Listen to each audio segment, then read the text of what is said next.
வியோன் வீச்சு சேனலுக்கு உங்களை அன்புடன் வரவேற்கிறேன்.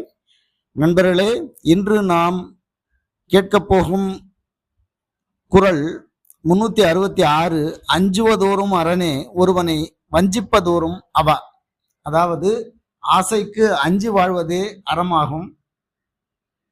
அதை நாம் இப்பொழுது ஒரு சிறிய நிகழ்வுடன் தொடர்பு படுத்தி நாம் இப்பொழுது சிந்திப்போம். ஆசை வஞ்சிக்கும், எச்சரிக்கை காக்கும்.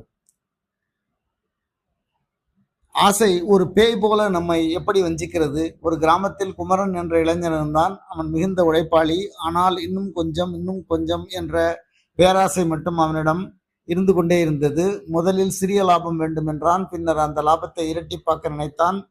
பின்னர் அதையே 4 மடங்காக ஆக்க வேண்டும் என்றான். நாளடைவில் நேர்மை தொலைந்தது. தவறான வழியில் அவன் செல்ல ஆரம்பித்தான். ஒரு நாள் அவன் கையில் இருந்த பணமெல்லாம் பறிபோனது. நண்பர்கள் விலகினார்கள். நிம்மதி தொலைந்தது. உறவுகள் சிதைந்தன.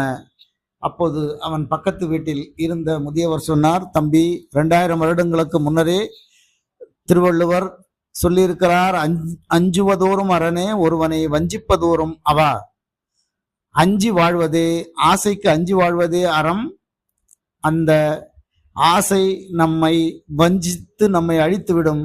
எனவே மிகவும் ஜாக்கிரதையாக இருக்க வேண்டும் என்று அந்த முதியவர் அவனிடம் சொன்னார். ஆசைக்கு அஞ்சி வாழ்வதே என்று அவன் வாழ்க்கையை சீரமைத்தான். குறைந்ததே போதும், நேர்மையே சிறந்தது என்று வாழத் தொடங்கினான். இப்பொழுது அவன் மனம் அமைதி அடைந்தது. நேயர்களே, குமரனைப் போல நாமும் நம் வாழ்க்கையை பயனுள்ளதாக மாற்றி ஆசையை அடக்கி வெற்றி கொள்வோம் என்று சொல்லி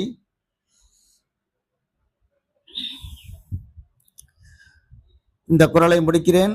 உங்களுடைய கருத்துக்களை கமெண்டில் பதிவிடவும். என்னுடைய சேனலை சப்ஸ்கிரைப் செய்து காணுங்கள். வியோன் வீச்சு சேனலுக்காக பிரபாகர். நன்றி, வணக்கம்.